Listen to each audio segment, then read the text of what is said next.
massive meeting hall inside Nexus Station grew completely silent as Ambassador William Harris rose from his chair. The blue-skinned diplomats and the tall insectoid beings stopped whispering. Even the gas-based life forms floating in the corner froze mid-color shift. Something in Harris's expression made every species present give him their full attention. Harris looked tired. For 5 years he had sat at this very table. For 5 years he had endured the arrogance of the 7 alien races that formed the Galactic Council. He had listened to them dismiss humanity's requests, mock their contributions, and treat Earth as a child among adults. But today was different. "Enough," Harris said, his voice calm but firm. His gray hair and lined face revealed his 58 years, 20 of which he had devoted to securing equal rights for humanity in the galaxy. Earth and its colonies are officially withdrawing from these talks. Council Speaker Zerkath, a tall figure with gleaming purple scales and 4 arms, made a sound that might have been laughter. "Ambassador Harris, sit down. We all lose our patience sometimes." But Harris didn't sit. Instead, he reached across the table and picked up a data tablet that Speaker Zerkath had carelessly left open. On its glowing screen were classified documents, plans to seize 3 human mining colonies. The tablet even carried the Council's official seal. "This doesn't look like simple frustration to me, Speaker Zerkath," Harris said evenly. "It looks like you intend to steal our worlds while pretending to be allies." Gasps rippled through the chamber. The other 6 council members turned to Zerkath, their eyes full of shock and anger.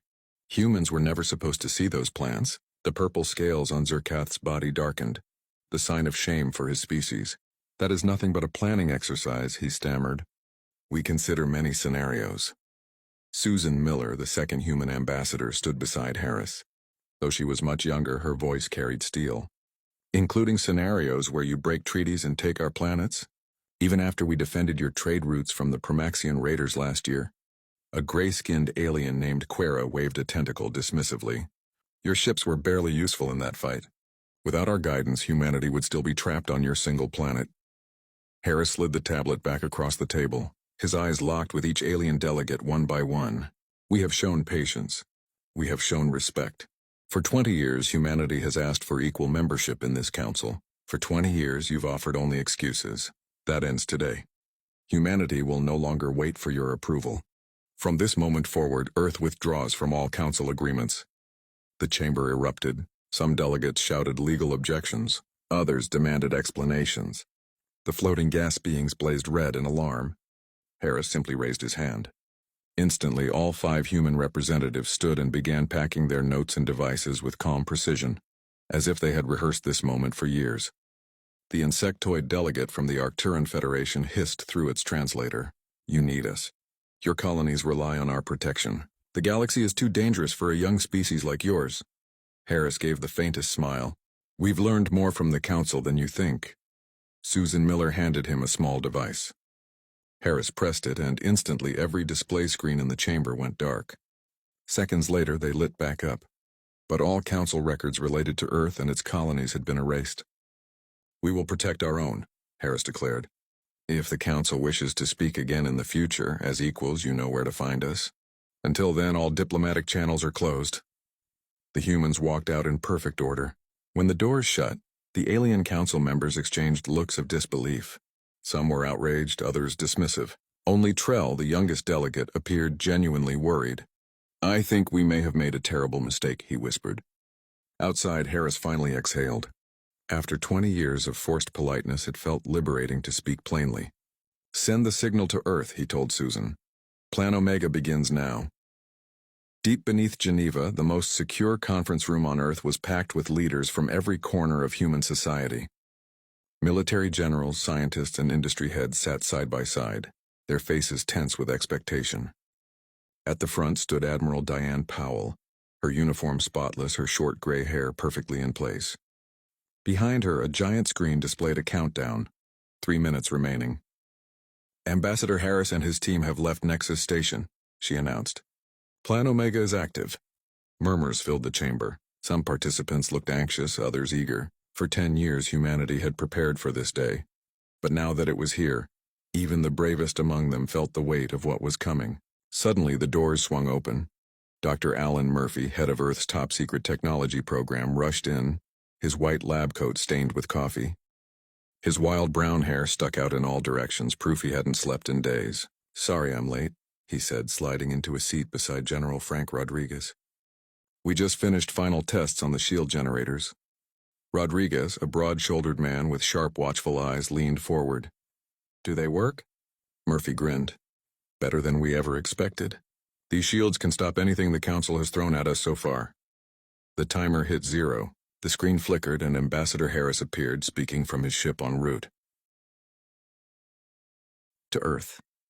"The Council reacted exactly as we predicted," he said. "They believe we'll come crawling back in a few weeks."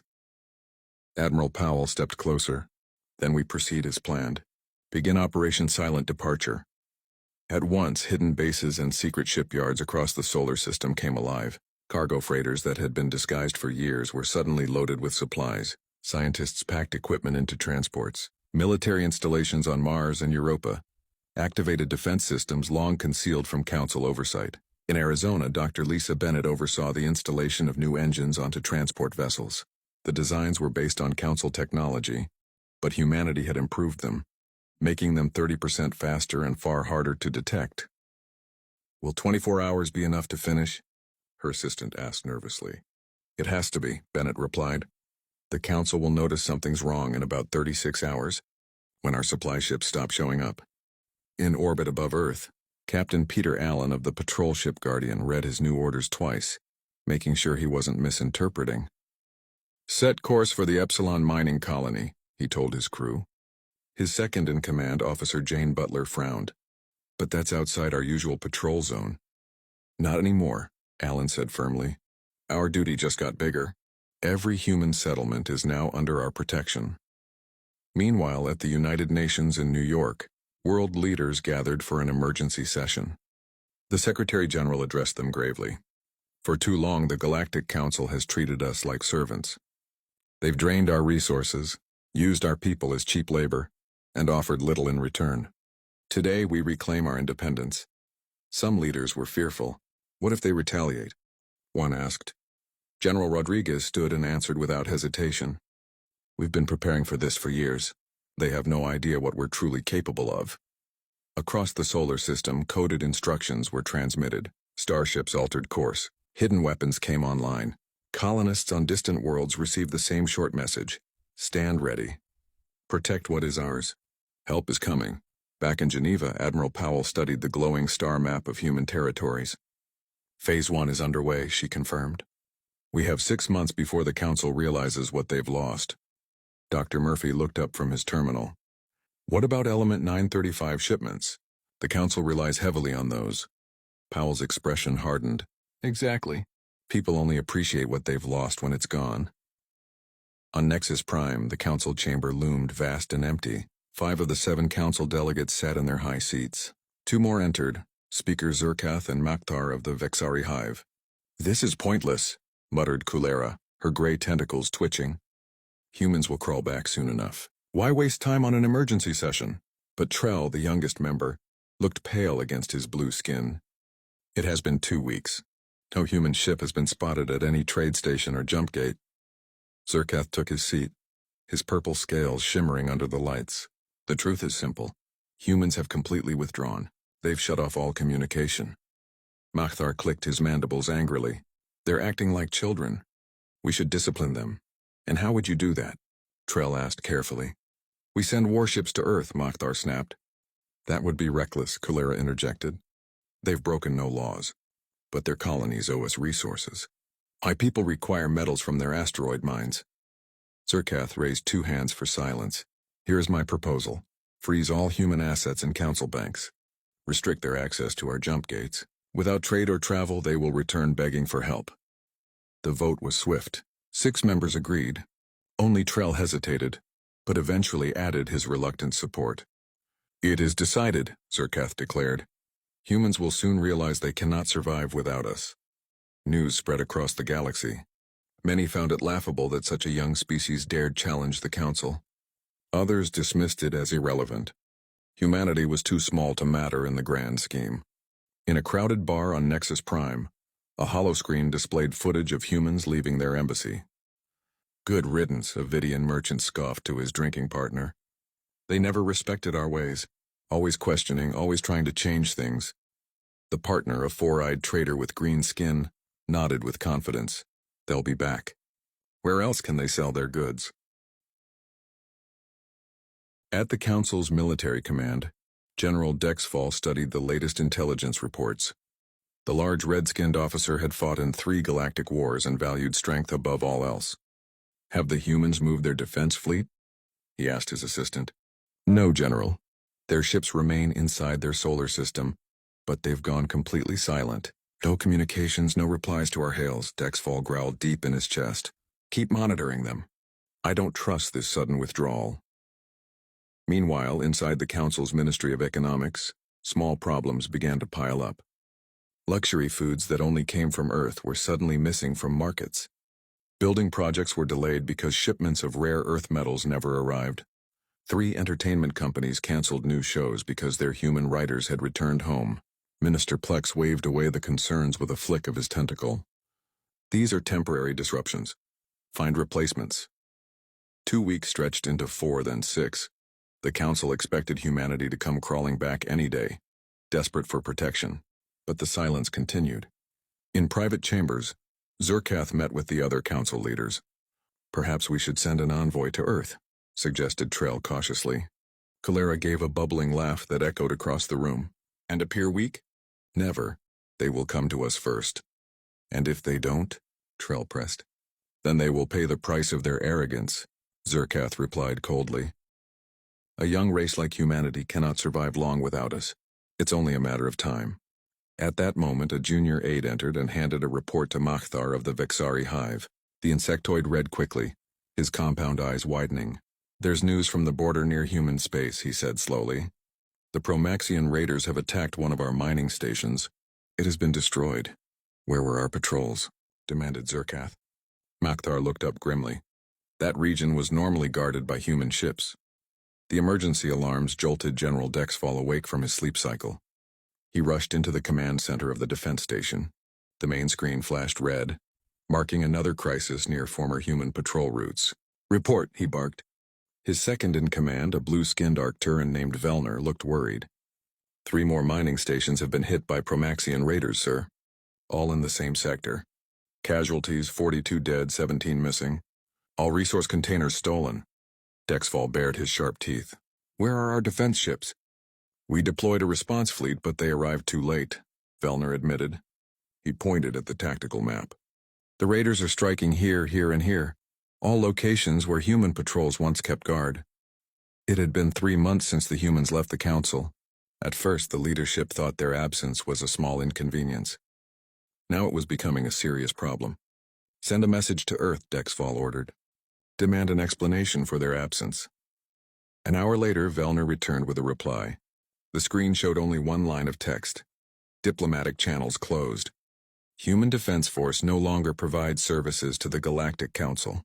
Elsewhere, Merchant Guild leader Riva stood inside her empty warehouse. Just 6 months earlier, the building had been overflowing with luxury goods from Earth. Coffee beans, chocolate, fine wines, and handmade crafts that wealthy aliens paid heavily to own. Now the shelves were bare. My customers are furious, she told her assistant. They want Earth products. Her assistant, a small green-skinned alien, checked his datapad. We've tried contacting Earth trading companies 10 times. No response. Riva walked to the large window overlooking the trade port. Dozens of ships sat idle, their crews without work. Before humanity's departure, the port had been alive day and night. It's not just the luxury items, she admitted quietly. The repair docks are empty because the human engineers are gone. The entertainment halls are half deserted because the human musicians have left. On Nexus Prime, the Council's homeworld, a delegation of business leaders demanded an urgent meeting.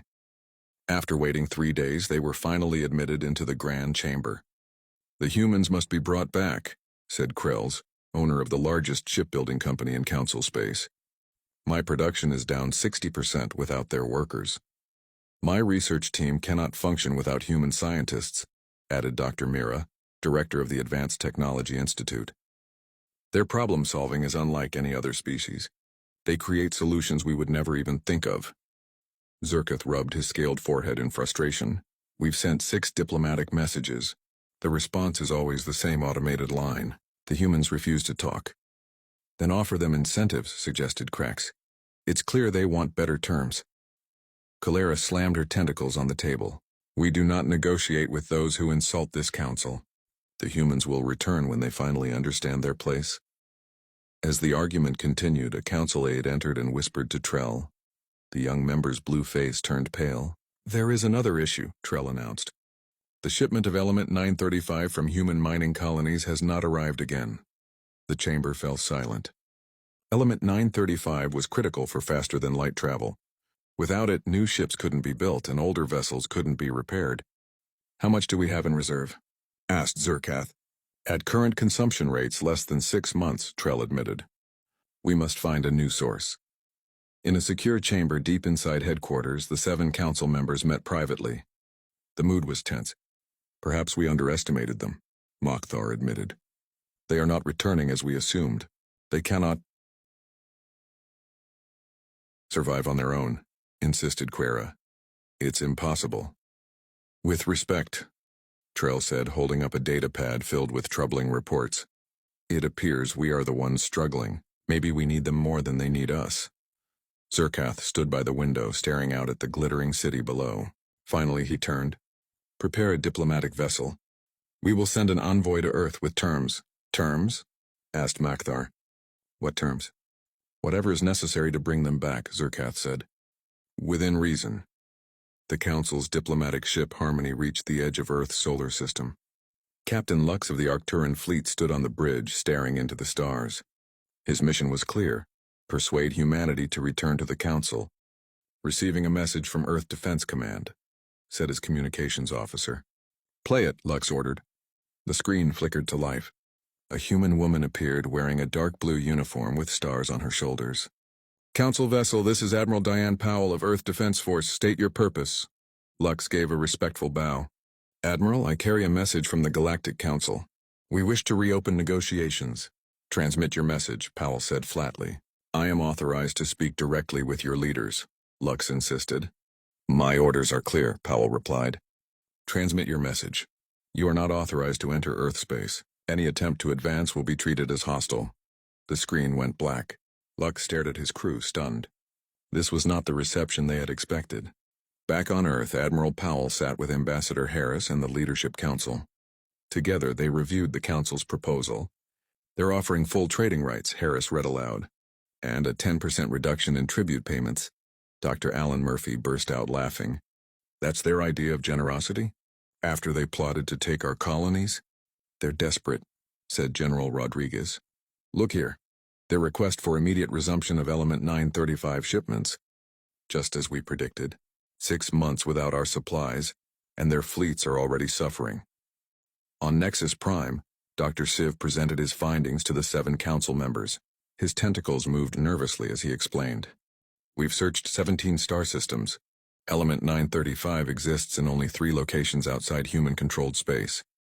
Then we will mine those sites, Kulera said sharply. Shiv projected images onto the chamber's central display. The first is deep underwater on a high-gravity world. The second lies near the unstable core of a planet. The third is buried in a highly radioactive asteroid field. Zerkath leaned forward impatiently. Your point, Doctor? These resources can be extracted, Shiv said carefully.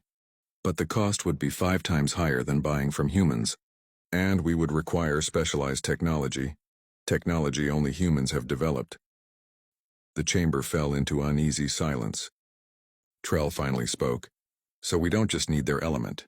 We need their innovation, their minds. I have one more discovery, Dr. Siv added. He tapped his console, and an ancient star map appeared on the display. This map comes from our archives. It is over 10,000 years old. It marks Earth with a special symbol. The words beneath it translated as Home of the Guardians. Mokhtar's compound eyes widened. What does this mean? We are still investigating, Shiv admitted. But the evidence suggests humans may have been space travelers long before any of us evolved. They may have hidden their true history from us. The council chamber erupted with alarm and disbelief. Meanwhile, in Earth orbit, the massive station Freedom spun slowly above the blue planet. Inside, Captain Peter Allen gathered senior officers from every human colony. The council ship is still waiting at the edge of our system, he told them. They've sent 3 more messages asking to meet our leaders. What are our instructions? Jane Butler, now captain of her own vessel, looked at Harris and Powell expectantly. We let them wait, Harris said calmly, a small smile tugging at his lips. Let them taste what it feels like to be ignored. Powell activated a large star map, showing human fleets spreading far beyond council territory. While they've been begging for contact, we've founded 4 new colonies outside their sensor range. Our scientists have also made major advances in shield technology the council can't even imagine. Harris faced the officers. The real question now is this: what do we want from the council? Humans had made it clear they were no longer servants of the council. At a meeting in Earth orbit, Ambassador Harris addressed a group of officers. They need us more than we need them, he said firmly. A young officer raised his hand. Sir, why don't we just leave them behind? We're doing fine on our own. Harris shook his head. Because isolation isn't our goal. Working together is always better than being alone. But this time we'll be equals, not subordinates. Meanwhile, aboard his ship, Captain Lux of the Council fleet received new orders. His eyes widened as he read. Set course for Earth, he told his crew. We've been authorized to offer them full council membership. The news spread like wildfire across Earth and its colonies. The same council that had once treated humans as second class was now inviting them in as equals. In the White House Situation Room, world leaders and military commanders gathered to discuss the proposal. Admiral Powell stood at the front, her expression stern. It's a trap, said General Rodriguez. They only want Element 935 in our technology. Once they get it, they'll cast us aside again. Ambassador Harris shook his head. I don't think so. I've known some of these council leaders for 20 years. They're desperate. President Laura Grant, calm and steady, listened before speaking. What do our intelligence reports say? She asked. Dr. Lisa Bennett switched on a large screen showing council space. Their ships are failing without Element 935. 3 of their colonies report food shortages because supply ships can't reach them, and the Promaxian raiders are pushing deeper into their territory. This is the perfect time to negotiate, Harris said with a faint smile. Or the perfect time for something else, Admiral Powell added. She pressed a button and another officer appeared on the screen. Captain Greg Martinez, scarred and tired, spoke directly. Admiral, my fleet is in position near the council homeworld. They don't know we're here. Our new stealth tech works flawlessly. The room fell silent. President Grant's eyes widened. You positioned warships near Nexus Prime without their knowledge. Powell nodded. Yes, just as they've done to us for years. The difference is they never imagined we'd get this close. On the council homeworld, panic spread. An emergency session was called, with all 7 council members seated at their grand table. Zorkath's purple scales had dulled with stress. The humans have not responded to our offer of full membership, he said. Makthar, furious, clicked his mandibles. Then we must show force. Send the Grand Fleet to Earth. 60 warships, the largest in 50 years. Trell looked horrified. Threatening them with war over Element 935? That's madness, not war, Calera argued. Just a reminder of who has protected them all these years. They owe us. Despite Trell's protests, the vote passed. 3 days later, 60 Council warships emerged from hyperspace near Neptune. Commander Vex aboard the flagship Dominance looked at Earth in the distance. Send our message, he ordered. Inform them the fleet is here to escort their leaders to Nexus Prime. His officer frowned. Sir, I'm detecting strange energy signatures all around us, but no ships. Suddenly, massive defense platforms decloaked across the solar system, orbiting planets and moons. Then hundreds of human warships appeared, emerging from invisibility. Admiral Greg Martinez appeared on their main screen. Council Vessel Dominance, this is Admiral Martinez of Earth Defense Force. You have entered Earth space with a military fleet. This is considered an act of aggression. You have 30 minutes to turn around. Vex's second-in-command whispered, They're bluffing. Human weapons can't hurt us. As if on cue, a single human ship fired into empty space. The blast was so powerful, it could have destroyed the Dominance in one hit. Vex's blood ran cold. Order the fleet to retreat, he said. But sir, the council ordered. The Council doesn't understand what we're facing, Vex interrupted. These are not the same humans we used to know.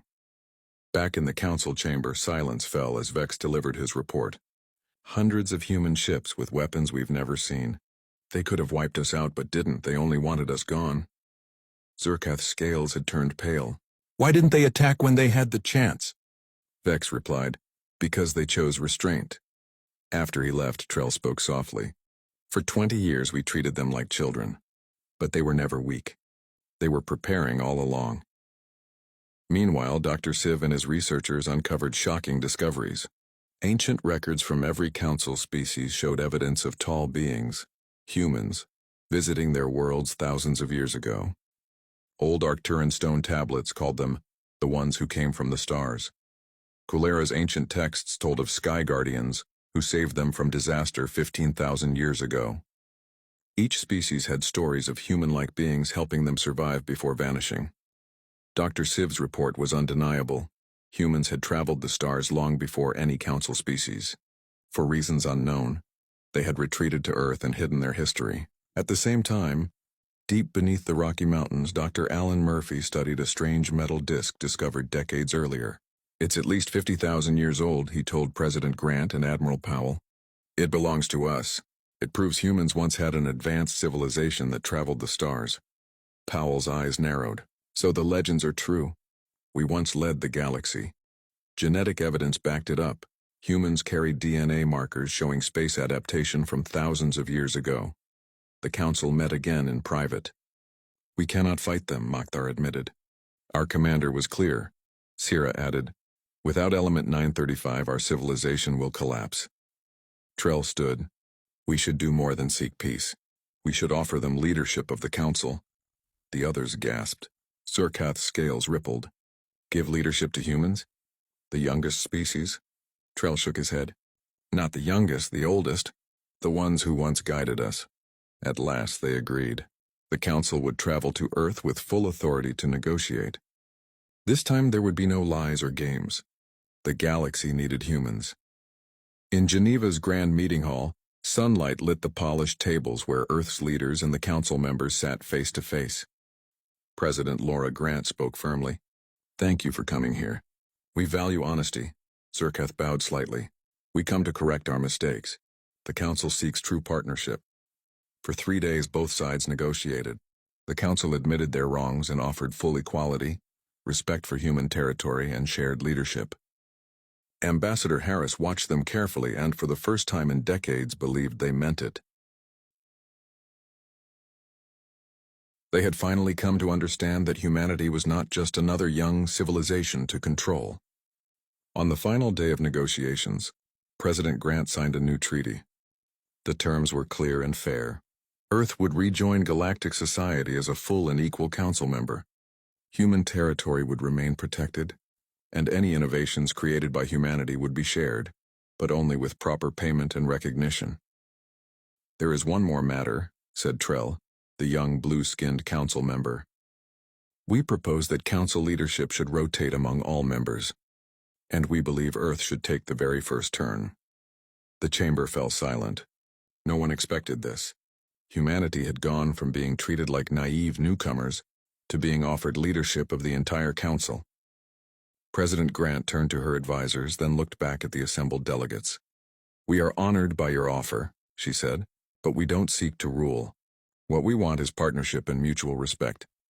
Cooler, the gray-tentacled delegate, shifted with surprise. After how we treated your people, you don't want revenge? You don't want power over us? Admiral Powell spoke firmly. That was never our purpose. We stepped away from the talks to protect ourselves, not to dominate anyone. Later, as the council prepared to depart, Ambassador Harris walked with Captain Steve Brooks in the garden outside the hall. Brooks had commanded the Earthship Resilience, which discovered 3 new habitable worlds during humanity's months apart from council space. I don't get it, Brooks admitted. We could have taken control of the council. Why didn't we? Harris watched a butterfly settle onto a flower before answering. Because that isn't who we are. Humanity doesn't need to control others to feel strong. That evening, during the celebration dinner, Zerkath quietly approached Dr. Alan Murphy. The alien looked uneasy. Your studies of human history, Zerkath asked, have you learned why your people abandoned the stars long ago? Why they returned to Earth and left their past behind? Murphy smiled. We have theories. Ancient texts suggest our ancestors chose to begin again. They believed advanced technology was causing us to lose something essential. What could be more important than progress? Zerkath pressed. Compassion, Murphy replied. Creativity. The joy of discovery. Sometimes you must step back before you can move forward in the right way. The celebration grew louder as humans and aliens shared stories, laughter, and ideas. Meanwhile, in orbit above Earth, ships from 15 different civilizations docked at the new International Space Station. Among them were vessels from 5 species the Council had never encountered, societies humanity had discovered and befriended during their time away. Admiral Powell stood beside President Grant, watching the crowd mingle. Do you think this new unity will last? She asked. President Grant nodded confidently. Yes, because the Council finally learned that real strength isn't about ruling others. It's about cooperation. Far across the galaxy, on worlds untouched by either humans or the Council, other young species looked to the night sky. They were building their first tools, dreaming of space travel. When they eventually reached the stars, they would not find an empire ruled by one dominant race, but a community of equals. And humanity would be waiting there to welcome them, just as they had done countless ages ago. They had finally come to realize that humanity was not a young and fragile race to be pushed around. After years of tension, failed diplomacy, and painful lessons, the Council of Alien Civilizations saw humans in a new light. On the final day of negotiations, President Grant sat at the long table beneath the towering glass dome of the United Council Hall. Her signature on the new treaty carried weight far greater than any document Earth had signed before. The terms were balanced and just. Earth would once again join galactic society, but this time not as a subordinate voice. Instead, it would stand as a full and equal council member. Human territory would remain protected, and any discoveries or inventions made by Earth would be shared across the stars with proper recognition and fair compensation. Just as the relief in the room began to settle, Trell, the young blue-skinned representative known for both boldness and honesty, spoke with calm certainty. There is one final matter, he said, his voice echoing softly. We propose that council leadership should no longer remain with the oldest races. It should rotate among all members equally, and we believe Earth should lead first. For a moment the air grew still. Delegates with scaled skin, feathered crowns, luminous eyes, and glistening shells shifted uneasily in their seats. Never before had such an offer been made to a world so newly returned to the fold. Humanity, once dismissed as reckless and impulsive, was now being invited to guide the galaxy itself. President Grant paused, studying the faces of her advisors. She saw a mixture of surprise, pride, and uncertainty. Slowly, she turned back to the council. We thank you for your trust, she said firmly. But our goal has never been to rule over others. What we seek is genuine partnership and respect. Cooler, the elder delegate with long gray tentacles that rippled with every breath, tilted his head.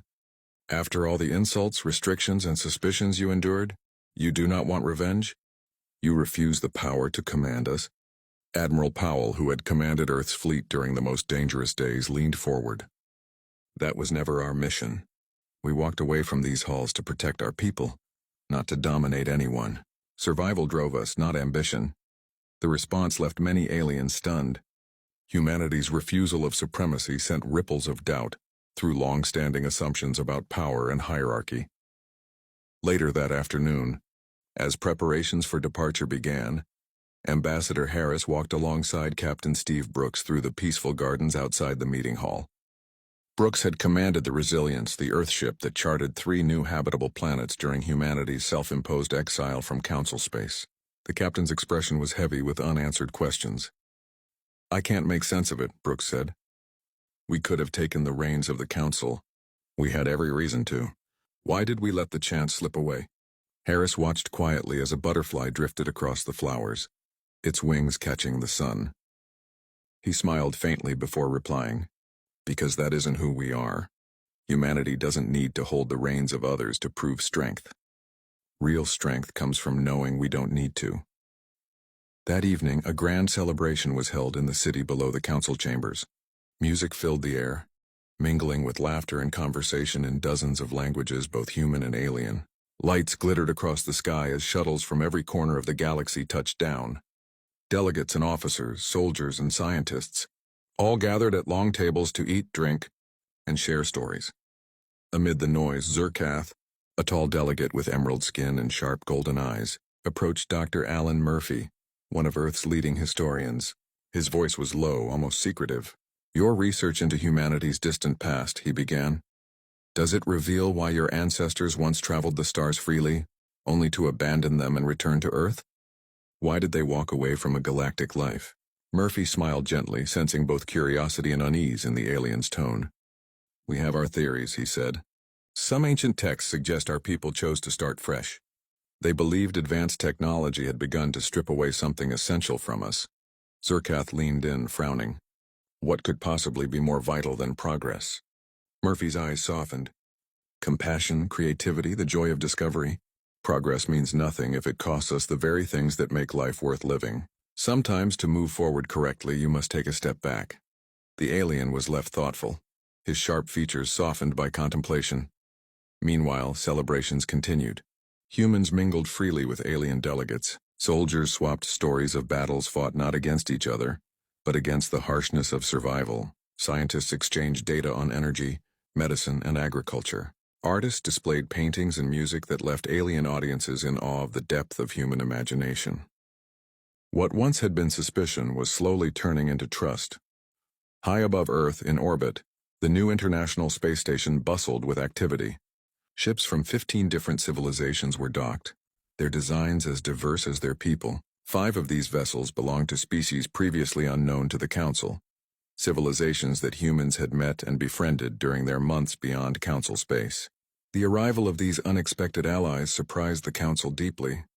Humanity had not just endured separation, it had thrived, explored, and extended friendship across the stars. Admiral Powell stood beside President Grant at one of the great observation windows, watching the alien and human ships move in harmony. "Do you think this will last?" she asked quietly.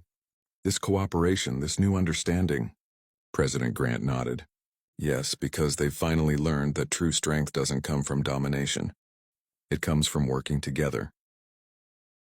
Across the galaxy, on planets untouched by either humanity or the Council, new civilizations were beginning their long journey. Primitive tools became machines. Smoke from forges marked the birth of industry. Their eyes turned upward toward the night sky, wondering what lay beyond. When they eventually reached the stars, they would not find an empire ruled by a single race. Instead, they would discover a community built on equality. And humanity would be there to greet them, as they had done long ago, offering guidance, friendship, and respect. But even as the celebrations continued, new challenges loomed. Equal membership was not the end of struggle. It was only the beginning. The old powers of the Council still carried pride, fear, and doubt. Some whispered in private halls that humanity's influence would grow too quickly, that their refusal of leadership was only a clever disguise for greater ambition. Others feared the presence of the 5 new species Earth had introduced, worried that humanity's reach extended too far. On the second day of festivities, debates broke out among smaller delegations. Should humanity be trusted so openly? Was it wise to allow them full equality after their defiance? Or had they earned that trust through resilience and honesty? These questions echoed through council chambers, sparking tension. Back on Earth, Captain Brooks prepared the Resilience for another voyage. Humanity's explorers had only scratched the surface of what lay beyond. "The galaxy is vast," he said to his crew. "Our part in it has only just begun." His words carried the same spirit that had driven explorers across oceans centuries before, the hunger to see what waited on the other side of the unknown. Dr. Murphy returned to his studies, determined to uncover more of humanity's forgotten history among the stars. What if ancient human civilizations had left clues, buried deep on distant worlds, about why they turned away before? He believed those answers could help guide humanity now. Ambassador Harris began building new programs for cultural exchange, encouraging humans and aliens alike to live, learn, and work together. He envisioned schools where children of every species would study side by side, growing up without the prejudices of the past. And President Grant, though calm in victory, remained vigilant. She knew trust could be fragile. Unity must be protected through fairness, respect, and wisdom. Earth's role was not to dominate but to keep the Council honest, to ensure no single race rose above the others again. The galaxy was changing. A door had opened and humanity stood at the threshold, not as rulers, not as rebels, but as equals. The path ahead was uncertain, but for the first time in centuries, it was filled with possibility. And so, as alien suns rose over distant worlds and young civilizations lifted their eyes to the stars, one truth began to echo across the cosmos. Humanity had returned, not to conquer, but to build a future where every voice mattered,